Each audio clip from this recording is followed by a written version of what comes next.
How's it going, lazy bursters? I'm Sixkilla and welcome back to Route Double. Let's continue with this very complicated in the bunch of endings that we're going to be getting to in some time. For this one we need to go Ukita Max Natsuhiko 1. I assume that's 1 like that. Yeah, so it's like that. Let's continue. Everyone's lives hung on Natsuhiko's shoulders. He could never be too careful with malice erasure in this situation. But just how detailed of a check should he run? Should he look through Ukita's memory in detail? Or just the bare minimum? I want to keep it to the bare minimum. He considered that course of action for a moment, but then Natsuhiko second-guessed himself. No, I really do want to know the details. Why would a diligent man like Mr. Ukita dabble in terrorism? Natsuhiko decided to have a detailed look at Ukita's memories. Okay, let's dive into Mr. Ukita's memories then. As Natsuhiko held his breath in anxiety, Yuri gently grasped his hand. Hikarin, I'm here for you. Natsuhiko nodded at her words, walked up to Ukita, and activated Sense Sympathy. Here we go.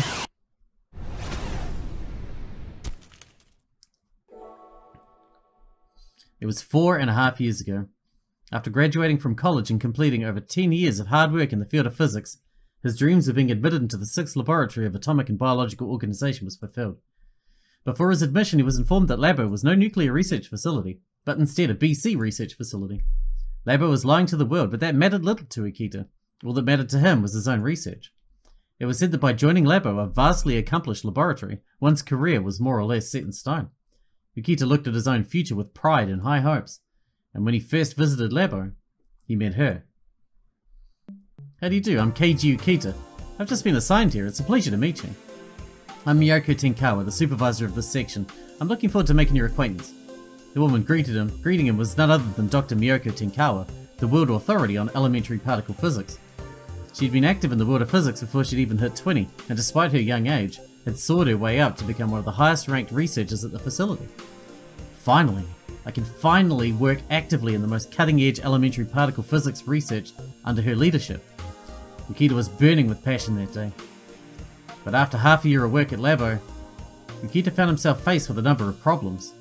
He spent his breaks in between work and the reference room, worrying himself as he pretended to look for documents. Damn it, why is everyone I know getting results except for me? Up until that point, he'd basically never been inferior to anyone else when it came to his field of study. But even the most outstanding of prodigies were easily overshadowed in a sea of geniuses, and Labo was filled with that very sea. Does all of my scientific training amount to nothing more than this? He gritted his teeth in frustration at the thought. Just then he heard the sound of the door opening up behind him. He turned around and saw Dr. Tenkawa there. Oh, you're looking for some documents too, Mr. Ukita? Oh no, but are you looking for some yourself? I can give you a hand if you like. Thank you, but I know where they are, so I'll be fine. She reached out for the top of the bookshelf as she said that. What's going on? She looks a tad unsteady on her feet. Just as he thought that, he saw Dr. Tenkawa's knees give out. Look out! Ukita quickly caught the professor, a number of papers raining to the floor. Professor, are you alright? Oh, I'm sorry. I've been working several sleepless nights recently, so I was a bit dizzy. She let go of Ukita and stepped away from him, but she was still walking on unsteady feet. Seriously, how pathetic of me. I didn't expect to be reduced to this after just 3 nights without sleep. 3 nights? Wouldn't it be better for you to rest a little then? It's alright, I'm used to it. Clearly you're not, otherwise you wouldn't fall over. Dr. Tenkawa put the fallen papers back on the shelf and tried to leave the room. Before he even knew what he was doing, Ukita called out to her. Dr. Tenkawa? Huh? How do you think I can become an amazing scientist like you? The professor's eyes widened at that question. An amazing scientist? It sounds like something a child would say. No, Just so you know, Mr. Ukita, I am by no means an amazing scientist. I've merely found a major problem that I need to solve. A problem worth foregoing sleep to research. And your child. What do you mean by a major problem? Dr. Tenkawa quietly answered Ukita's question. There's still so much we don't know about BC, and it's dangerous to leave it that way. We've kept this hidden from the world, but the truth is that if a high-level communicator misuses BC, there's a chance their mind will break. Huh? Is that true? Yes, actually, there was a communicator I once knew whose mind broke because they misused BC. That's why I'm working to solve the mysteries of BC, so that something like that doesn't happen again. So, then that means you skip sleep and meals to immerse yourself in research. so that all communicators may have peace to look forward to? You're devoting your life to clearing a path for communicators' future? It's nothing as grand as that. But if there's a problem out there, I want to solve it with the power of science. Isn't that the thought that drives all scientists? I can't tell anyone about my research right now, but I believe that someday the fruits of that research will benefit communicators and society as a whole. That's all. Ukita found his heart moved by Dr. Tenkawa's words. Now that he thought about it, he pursued his research wholeheartedly because he wanted to be acknowledged by the world. That's the kind of person he was. But Dr. Tenkawa was different. She'd likely achieved her current position out of a conviction to save communicators. Ukita quickly grew embarrassed of himself the moment he realized the difference. Thank you, Dr. Tenkawa. You've helped me open my eyes. I'm glad to hear that. Talking with you has made me feel a little less drowsy too. That wasn't exactly what Ukita meant, but as the professor left the room, he felt that the mere sight of her was like looking at pure light. Ukita changed from that day onwards. He threw himself into his research without sparing time for sleep. He made efforts in research relating to improving the BC insulator. If we could popularize a high-quality insulator, then friction between communicators and normal people should decrease. It was with those thoughts that Ukita sought techniques to create low-priced insulators with high energy absorptivity, achieving results after results. And a year and a half later, Ukita encountered Dr. Tenkawa in the reference room, much like he had that one day. When she saw him, she broke out into a smile and spoke up to him. Mr. Ukita, you've been working quite hard since that day, haven't you? Huh? Congratulations. Human Affairs has decided to promote you to a junior fellow. Is that true? Yes, as of tomorrow you'll be working for the research team directly under my command. I look forward to working with you. Yes, the honor's all mine. Now he could finally work together with the scientist he so admired. Ukita's heart trembled with that thought.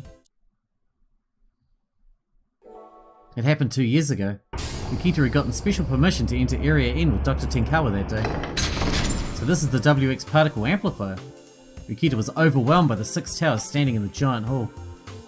Well, what are your impressions of the genuine article?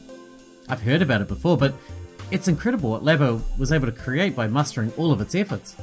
Indeed, but there's still a long way to go before it's completely stable. That's why you'll mainly be in charge of operating the WX particle amplifier. Most of that is conducted in the system control room though, so you likely won't get another chance to come back here. I see. Incidentally, what is that transparent tube in the middle of the room? I'm sorry, but that information is only to be divulged to senior fellows. So it's top secret information, I take it.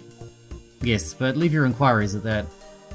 The look in Dr. Tenkawa's eyes became slightly pointed when she said that. Curiosity killed the cat. It would be best for junior fellows to remember that phrase.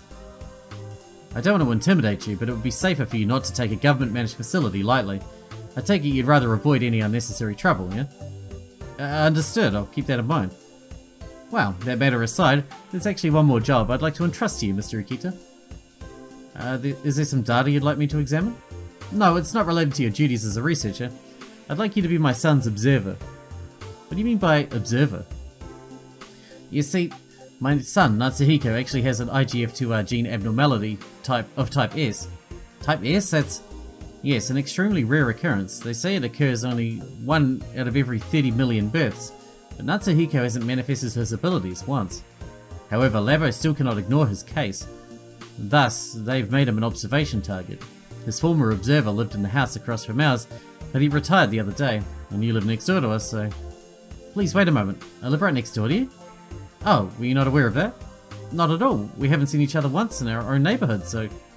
True, perhaps we never did have any opportunity for that. I practically live here at Labo now, after all. Anyway, could you please be his observer? All you have to do is watch to see if his BC abilities ever manifest, and report at least a little bit about his day-to-day life. Dr. Tenkawa was always extraordinarily busy. There was no doubt that she'd have very few opportunities to see her son. Understood. I'll accept your request. Since Ukita was also quite busy, he wrote up his observation reports once a month.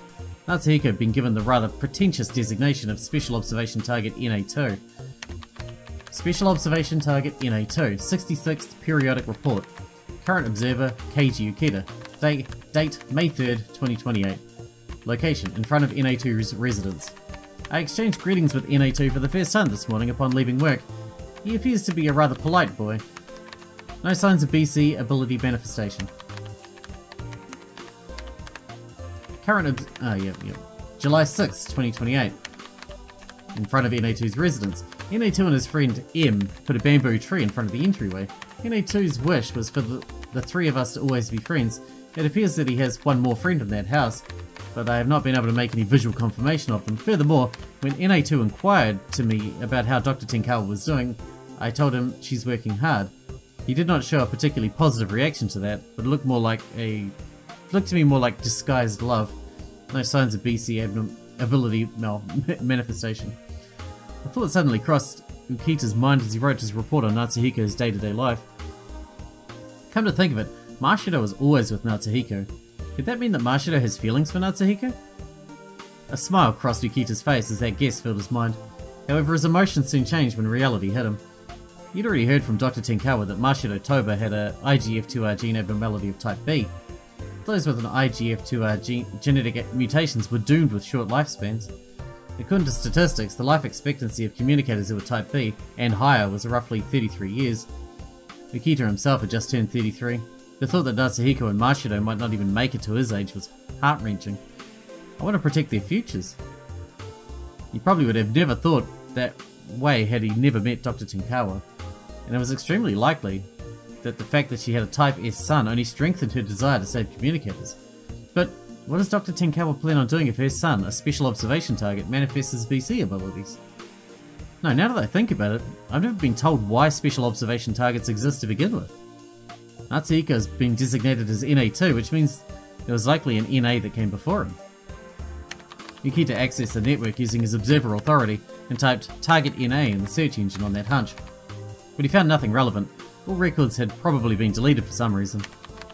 He then tried searching special observation target. What's this?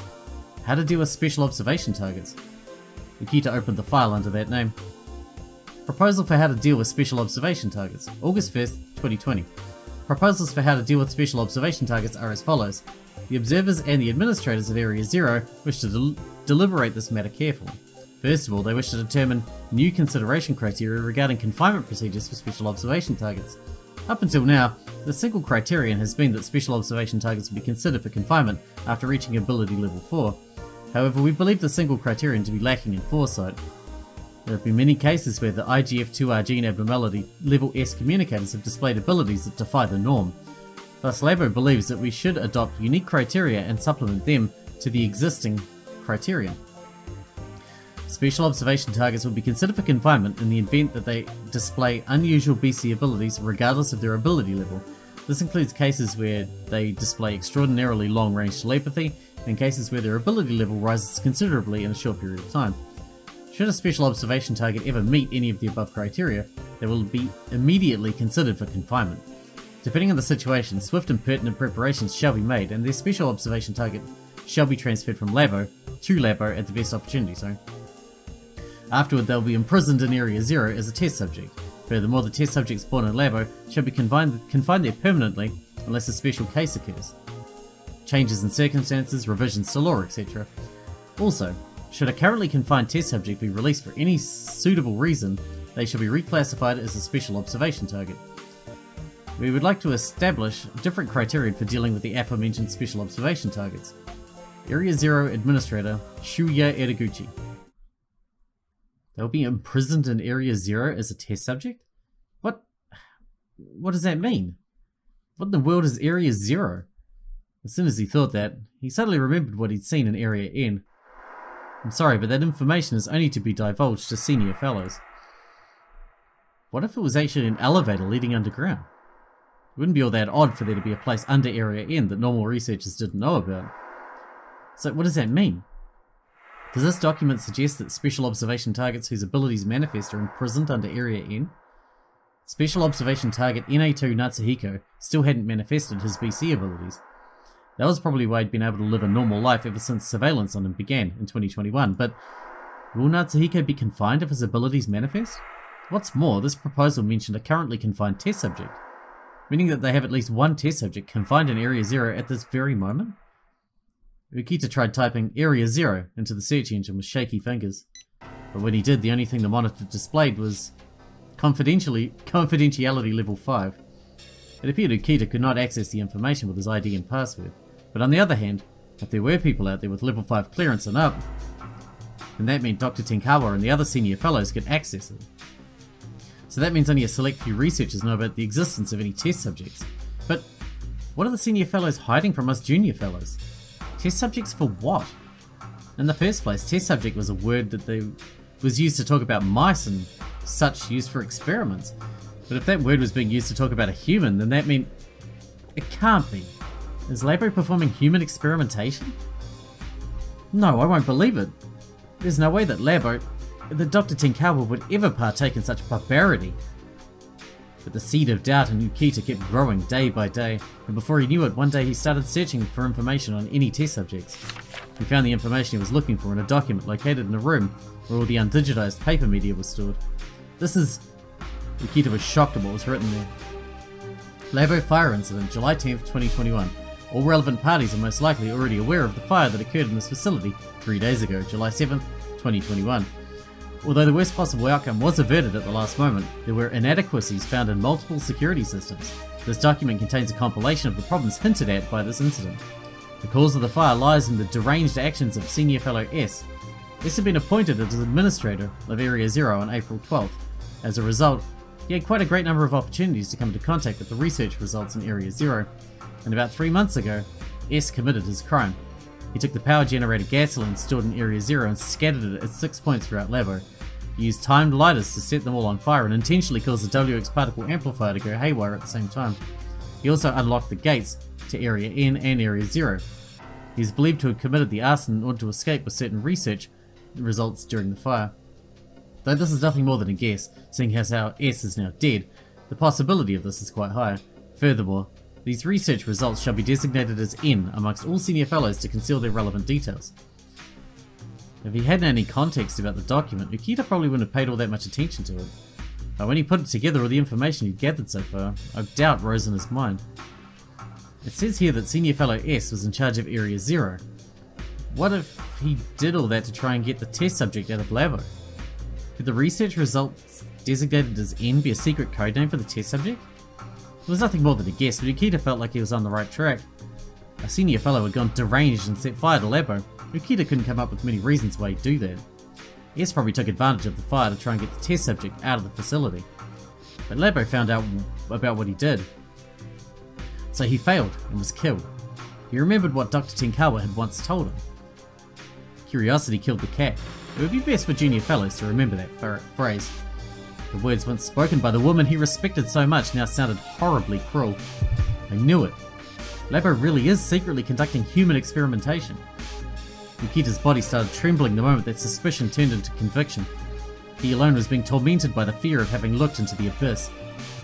3 days later, Ukita decided to question Dr. Tenkawa as a scientist. Is something the matter, Mr. Ukita? Why did you call me out here? My sincerest apologies, there's something I simply must ask you about. I am certain every scientist has thought of this at least once, but do you believe that robbing the happiness of one to develop the technology to save 1 million is forgivable? The professor answered Ukita's question honestly, as if she'd realized how serious he was. Ethically speaking, no. However, it's something we must do, even if it's not forgivable. Huh? What we're dealing with is a power that is very high risk in human hands. If humanity can choose whether or not to use BC, then I don't think they should use it. But regardless of our wishes, more and more new communicators are being born, so there's no chance we can stop researching it. We can't leave a power that mind-bogglingly strong unchecked. Just like you say, maybe it is necessary to continue with BC research, but shouldn't we think more carefully about the methods involved in that? We have our ethics as scientists and our ethics as humans. I believe it is when we forget those things that technology goes down the wrong path. What are your thoughts on that? Huh? Hold on, what sort of question is this? Please just answer the question, I need to hear it. Perhaps you're right. However, at the end of the day, all we can do is pursue the truth and solve the problems before us. Whether that's good or evil is not for us to decide. It's history's job to vindicate or vilify us. That is the way science has always continued to progress. So likewise, I'll do whatever it takes to achieve my goal, as nothing more than one of those scientists. With those words, something precious in Ukita crumpled apart with a roar. In that case, please let me ask you one more question. What do you plan on doing with Natsuhiko if his BC abilities manifest? Mr. Ukita, don't tell me you... Ukita didn't answer her question. Finally, she sighed and spoke. Mr. Ukita, as of today, you are hereby relieved of your duty of observing NA2. As of tomorrow, you'll be transferred to another research team. Is that your answer, Dr. Tenkawa? But Dr. Tenkawa didn't answer and simply walked away from Ukita. Ukita went outside Labo after that. The sky was filled with heavy clouds that threatened to start raining at any moment. He started laughing to himself without even noticing it. I worked myself to the bone all this time because I wanted to save communicators. I finally grew a desire to do something for others' sakes. Yet I never would have guessed that Labo of all places was using those very same communicators for their own experiments. What a sick joke! He couldn't stop the dry laughter coming from his throat. Suddenly he noticed that there were tears running down his cheeks. Must I find a clear solution to this? As a scientist, must I write off this sacrifice as insignificant in the grand scheme of things? Indeed, if he just committed himself to that mindset, he could have continued living life as he had up until this point. He could have lived as a highly paid labo scientist with no inconveniences in his life. Whatever happened to that test subject that he'd never seen before would have had no bearing on him. He should have had no issues with any of that yet. But yet he's a good person. Funnily enough, preposterous. There is no way in hell I can accept that. He couldn't bear to live in such complacency. Scientists and test subjects are both humans. No just cause in the world is worth sacrificing them. An emotion welled up from his heart when he shouted that. I have to put a stop to it. There was a rage that smashed his devotion to his job to pieces. There was also the pure disgust of participating in such wrongdoings. By no means was that all. Oddly enough, it was what Dr. Tenkawa had shown him that gave him this conviction. Her good heart that lived for others. I'll do it. I'll save that trapped test subject. He was probably the only one in the city who knew of the test subject and wanted to free them. If he were the only one who could act, then inaction was a sin. Perhaps my motivation is but a fragile, powerless sense of justice. Perhaps I'll be erased, just like Senior Fellow S was. Regardless, Ukita turned around and glared at Labo's gargantuan shadow. Cold rain suddenly poured down and crashed upon him, but the flame that had been lit in the depths of his heart would never go out. That's my man. That's my boy. Oh man, I was wrong about you, Ukita. I thought you were a dick, but you're alright. After that night where Ukita learned the truth about Labo, he began his lonely battle. He worked all alone in his personal office. The only work he did was the mind-numbing process of examining data sent to him, a fitting job for someone who had been kicked upstairs. There was a surveillance camera in his office, so he would have been found out immediately if he'd ever shown the slightest sign of doing anything suspicious. But they couldn't read his mind. Ukita was thinking over his next course of action as he did his job. What should I do? How can I stop the human experimentation? The Rokume city government must be in cahoots with Labo if they're keeping such a large-scale cover-up, so that means going to the police is out of the question. And leaking word out to the media will be difficult as well. Labo performed a strict body search on anyone entering or leaving the facility, so it'd be extremely hard to smuggle out damning documents. And what's more, Ukita still didn't know anything more than the basic details about the test subject. One wrong step and he'd most likely meet the same fate as Senior Fellow S had. Then that means the only reliable groups are... When that thought hit him, Ukita began participating in various internet forums to find organisations who looked like they'd help his cause. He then posted a question to the users on those forums. Do you think you could forgive Rokume City if it turned out they were secretly using communicators for human experimentation? But their responses only served to betray Ukita's hopes each time. Their comments of, I think you're getting a tad delusional there, and lol conspiracy theorists, showed that they not only did not believe him at all, but they also didn't have any sense of impending danger. Damn it, what should I do? The test subject could be suffering even at this moment, so how... Just then, Ukita's PDA rang with a faint beep. He took it out and looked at the display to find it read, caller unknown. Though it made him feel vaguely anxious, he still picked up the phone. Hello? Speaker you, I presume. What? Who are you? No, first things first, how do you know who I am? Ukita had taken special precautions every time he participated in a forum discussion to keep his identity from being leaked. But someone's actually calling me. That means... Just then the voice on the other end spoke gently, as if he'd anticipated Ukita would panic.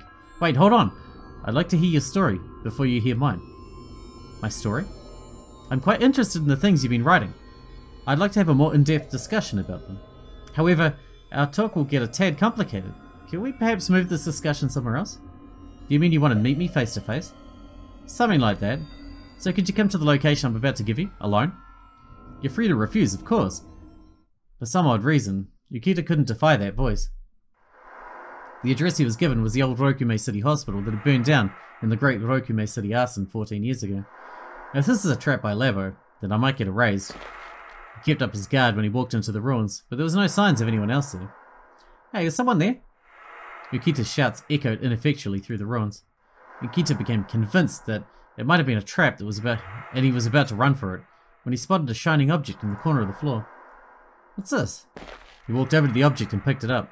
It was a PDA. This is exactly what he did to Watase. The words "Call in progress" were displayed on its screen. Ukita timidly pressed it to his ear, and then he heard the voice of the man who had called him earlier. Good. Looks like he really did come. What's the meaning of this? Don't tell me you don't plan on showing your own face after you killed me out here. I truly am sorry, but I cannot meet with you face to face.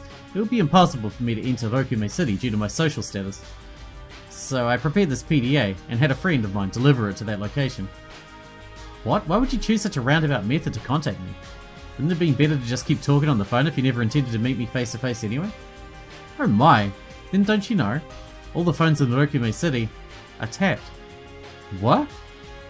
Ukita gasped. Though he had heard rumours to that effect, he simply dismissed them as a rather sick joke. But Rokume City has created a voice analysis system that analyses the vast amount of voice data exchanged over all phone calls in the city. Should anyone say anything of inconvenience over the phone, it will automatically be intercepted and reported to the security department. Something like this, for example. Can you all forgive Rokume City? Then does that mean this conversation's being monitored too? No, this PDA is a direct call, digital transceiver that doesn't go through any relay stations. The call's also encrypted, so we don't have to worry about unwanted ears listening in. Ukita felt his spine grow cold as they talked. He was of course shocked about the tapping, but he also felt spooked out at just how thoroughly prepared the caller had been. Anyway, relax. We can talk all we want with this video. Wait a moment, before we get to that, let me ask you something. Who in the world are you? Me? Huh, I'm... The man paused before he answered Ukita's question. If I said Q, would you know what that meant? Q? That terrorist group that hates communicators? No, we are not terrorists. I plan to tell you the whole story about that, but I'd like to propose something to you first. As I'm sure you've already realised, you're trying to take on an enemy that is too big for you to fight alone. So what do you say about using us to achieve your goal? Don't be absurd, my goal is to save the communicators imprisoned in Labo. I can never accept help from people who hate communicators like... No, it is not communicators that we hate. Huh? What was that? We are indeed not fond of communicators, but what we hate above all else is the Rokume City government. Why then? Q was once not a terrorist organization. We were a simple citizen group with good intentions. We pleaded our case to the world. It is only a natural right that we want, not wanting others to read your mind. But that didn't go by so well, so we caught the eye of the Rokume City government, who then had us framed as a terrorist organization. The men then told Ukita about the trigger that turned Q into a terrorist group, about how a communicator called A caused the Great Rokume City arson 14 years ago on September 16th, 2014. About how in spite of that, the Rokume City government had covered up the facts and blamed the entire incident on Q. About how A had been confined in Labo after that and then passed away a year later. Hearing that story finally gave Ukita the information he needed to connect all the dots together. I see, so that's why Labo's been confining communicators with immense powers like A's under the facility. Labo's research probably benefited tremendously from taking communicators as powerful as A and using them as test subjects. That was how they've been able to produce so many results up until that point. So what you're saying is that the true culprits of the Great Rokume City arson are Communicator A and the 15 men and women she infected with her malice, correct? Yes, and those 15 people had nothing to do with us, they were just normal citizens in the wrong place at the wrong time. The Rokume City government covered up the truth behind the incident, however that simply turned the whole thing into an incoherent mess. No one would ever believe an absurd story that 15 unrelated men and women just happened to all commit arson on the same night. So to fill in the inconsistencies, the Rokume City government decided to use our group as a scapegoat. We were branded as extremists who hate communicators so much that we'd set fire to the city, thereby lumping us in with the 15 true culprits of the great arson and receiving the same blame they did. We were then sentenced to jail. By the time we were released, our group was no more. The former members had all dispersed. We pleaded our innocence afterwards, but none believed us. It seemed as if our voices would fade away for good, but we didn't give up. We gathered up our scattered members a few years later and rebuilt the organisation into its current form. We felt that if Rokume City called us a terrorist organisation, then we should turn that lie into the truth. We will do whatever is necessary to achieve that, even if it means taking up arms. Why are you doing all this? To prove your innocence? That's not all, far from it. We've chosen this path to protect society. To protect society? The thing we've all taken home from the great Rokume City arson is that BC is an extremely dangerous power. A power that is very high risk in human hands by its very nature. Ukita gasped. In what was perhaps the epitome of irony, those words mirrored the ones he'd once heard from the woman he'd respected. You understand as well that BC is something the world would have been far safer being ignorant of, don't you? Yes. But they keep its true self hidden away from public knowledge and only emphasize the good parts of it. Even if problems do arise, they'll either deal with it behind closed doors, cover it up, or announce it to the public in a false, sugar-coated form. That is what we truly cannot forgive. A small percentage of people influence society's trends, make a mockery of the sanctity of individuality, and show no remorse for their deeds. If that is decreed to be the natural order of things, the way that society is structured, then don't we have to object to it even if we've been separating from that structure? Don't we have to pose the unrelenting questions in this insidious world through our own actions? Every word the man spoke hit Ukita to the core, for he had been thinking the exact same things ever since he discovered the existence of the test subjects. I'll ask you one more time, what do you want to do? Tell me what it is you feel you must do. Ukita answered the question in a clear voice. I want to save them. I want to save whoever Labo's imprisoned as test subjects, no matter what it takes. I simply cannot allow them to continue that barbaric research. His words came straight from the bottom of his heart. The man from Q appeared to have expected that answer. That's right. Meanwhile, we wish to expose Labo and Rokume City's treachery. So how about it? Doesn't it sound like we share a common interest? Well, that may be true, but we're your tools. We will prepare everything you need. The rest depends on you. If you have the will to act, that's all. You did have that will. Very well, I will accept your offer. However, promise me one thing. Swear you won't harm any test subjects to get rescued. You have my word. Our goal is to return to a world where we can advocate our natural rights. And thus Ukita decided to join Q. He then spent his days after that secretly working in Labo to gain the information he needed for the plan. He'd occasionally hack a senior fellow's computer. It was a very risky move, but he'd always took the utmost of caution, and in time he gathered more and more information. According to this document, there's definitely more than one test subject. There are children named Subject N, Subject Y, and Subject Y too. If one of them was born in Labo, then that means they must have abducted the other ones. But it says here one of them has already been discarded, so that means they died? They'll pay for this, I swear I'll save the other two test subjects. KSN, it appears that this is the code used to prevent a test subject from escaping. Its specifications were revised to be stricter after 2021. Huh, how are we going to get past this? This is it, if we can exploit this hole in the disaster prevention system. But it's not something I can do alone. As he quickly gathered more and more information, the structure of the plan began to form in Ukita's mind. After about a year or so had passed, he reported his life-endangering plan to Q. In summary, the plan is to cause a man-made accident inside of Labo and seize that opportunity to save the test subjects. Incredible. Sounds like it'll be enough to overcome Labo's strict security. But I do not believe I can accomplish this by myself. It's essential we get help from a firefighter or someone. Understood, and leave the recruitment of your new comrade to us. Now all you have to do is pick out people who look like plausible candidates. I'd like to select my own collaborators. Does that mean you still don't fully trust us? Isn't that only natural? I don't even know your face and name. Fair point. Very well. Then start your investigation into the matter right away. I don't think I have to remind you, but be careful about your calls being tapped when you're recruiting a potential comrade. I'll prepare another digital transceiver for you. Use it. Ukita did exactly what he said on that front. Then one evening a week later, Ukita got home from work to find a PDA in his mailbox. It had to be the digital transceiver meant for the call. He checked the data folder to find a file labelled Comrade Candidates. Captain Watase Kasasagi of the Special Elite Rescue Squad serious, huh? The file contained information beginning with basics like his address and phone number, to extensive details such as his personal history. Surprisingly enough, it even contained key points to be used in persuading him. But how did they obtain all this information? Just who in the world is the man who calls himself part of Q? Judging from his attitude, he was most likely telling the truth about being a member, but Ukita had grown uneasy about how the man always seemed to know exactly what he was thinking. I feel like I can rely on him now, but I don't think he's someone I'd ever open my heart to. That was exactly why Ukita had wanted to pick the person he'd truly call his comrade on his own. Ukita took a deep breath and then took the PDA and dialed Watase's number. Mr. Watase Kasasagi, I presume. Who is this? I'm not one to give away my name. The truth is, there is something I'd like to tell you. Ukita then began talking in a quiet voice. following the information Q had prepared for him. The words he'd need to recite to his comrade. And thus Ukita gained a comrade named Watase. The two of them worked on the plan together. What they hated most were Orokume City and Labo, so they planned to deal a fatal blow to them by saving the test subjects. It was an extremely dangerous plan, but with Watase's help, it looked like it might just work.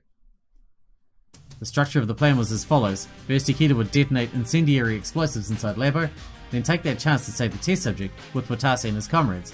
Ukita decided that he'd use an ultrasonic wave detector to detonate the bombs while watching the explosions from the monitors in the surveillance room. Furthermore, the PA wasn't limited to facility-wide broadcasts, but could also selectively choose which areas to broadcast to. If he used that feature to his advantage, then it was in theory possible to make the bombs go off only in places without people. Ultrasonic waves could not be heard by the human ear, so he didn't have to worry about someone realizing what was going on. He also prepared various kinds of sound data to cause the detonations for both timed and instant explosions. By loading the data into his PDA, Ukita could detonate the bombs from the facility whenever he wanted. The plan then proceeded smoothly. Then one day, a year later, Ukita was casually playing a game of chess in the surveillance room with a security guard. Checkmate, huh? Looks like losing that piece at the start really did cost me the game. Haha, up for another round? No, I may have a crappy job, but I need to get back to it now or I'll be in trouble. We'll have to save that rematch for next time. Then I'd really appreciate it if you could bring some of that coffee next time you drop by. Me and the rest of the boys here think it tastes great. I'm glad to hear that. Guess that's the only good thing you can say about me, huh? These games and conversations were also part of his plan. Ukita then left the surveillance room and happened to come across Dr. Tenkawa. Mr. Ukita, what are you doing in a place like this? Dr. Tenkawa? Ukita felt surprised, but he managed to compose himself and reply with a normal look on his face. I'll just loafing around with the security guard I know. I have a lot more time to kill these days, you see. I see. Though that said, I've wasted a bit too much time. I'd better get back to work. If you'll excuse me. Ukita then quickly tried to leave. However... Wait, Mr. Ukita? Huh? I received an inquiry from Security Sector 6 yesterday. I want to know why I had you taken off the team. Security Sector 6? He wasn't familiar with that name, but it was most likely a division of Orokume City's security department. So what'd you tell them? Nothing. Just that I took you off the team because you didn't have the aptitude or the ability for it. That's all. Huh. What's that mean? Why'd the professor lie for me? Impossible. Could it be that deep down she has her misgivings about the current state of Labo? Ukita raised one more question to Dr. Tenkawa in order to confirm that. Then could you perhaps answer the question that you left unanswered that day? What do you plan on doing if Natsuhiko's powers manifest? Dr. Tenkawa grew quiet, much like she had that day, and then she spoke up in a faint voice. I'll incarcerate him. What? How can he call himself his mother after saying that? She's not his mother. Only by birth. Dr. Tenkawa glared at Ukita when she heard that question and raised her voice. How can I call myself his mother? You don't even begin to understand. I love my son. There's nothing else in the world I treasure more than him. But Orokume City, Labo, and my research are all required for him to keep on living a peaceful life. That's why The professor bit her lip resentfully when she said that, almost as if she were trying to convince herself it were true. Could they be using Natsuhiko as a sort of hostage against her? If that were true, then Ukita's plan would most likely end up saving Dr. Tenkawa as well. Now that's what Ukita hoped for. I apologize for asking you such a bizarre question again. I know it's late for me to be saying this, but I'm grateful for you covering for me. Our ways of thinking may differ, but you really are an amazing person. Mr. Ukita, you know Dr. Tenkawa, if it were ever possible, I wish you could work together once again. With those words, Ukita left. He could tell Dr. Tenkawa was still looking at him, but he ignored her. If possible, huh? But in the end, it's just a dream that'll never come true. Ukita had learned the truth about Labo. I've gone too far to turn back now, Professor. But an unexpected change happened on his way home that day. Ukita noticed suspicious-looking cars following his. Have those cars been tailing me the whole time?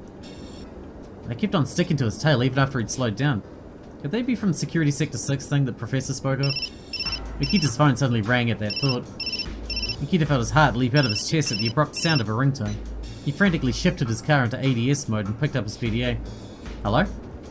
The voice that came out the other line was the man from Q's. It seems you've been watched. How did you know that? We have collaborators even inside the security department. They could more or less tell from the way those guys are acting. Anyway, your car could have bugs in it, so choose your responses carefully. Try to make it sound like you're having a normal conversation. Alright. I'll make this very quick.